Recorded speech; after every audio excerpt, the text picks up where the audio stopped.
आज महावीर स्वामी के जयंती है। महावीर स्वामी जेन बात का बोले है वो बात वो विचार आज भी प्रासंगिक है।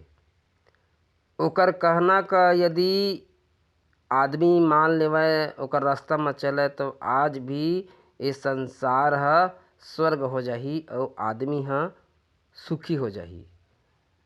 महावीर बोले है कि जियो और जीने दो।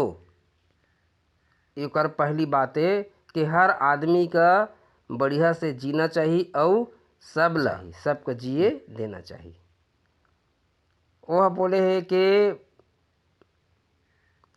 शांति और आत्मनियंत्रण ही सही मायने में अहिंसा है।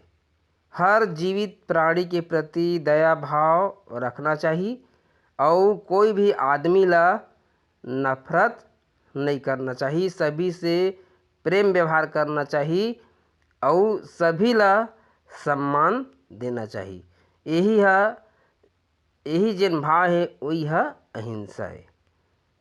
और यदि हमन सबसे प्रेम व्यवहार करबो, सबसे बढ़िया प्रेम से रहिबो तो हम अच्छा लगी हमन ला और हमन का शांति और सुखी मिलही।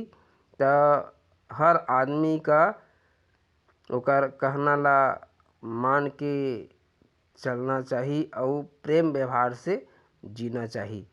नफरत द्वेष हिंसा एकर ले दूर रहना चाहिए। यही है असली शिक्षा है महावीर स्वामी जी के। नमस्कार।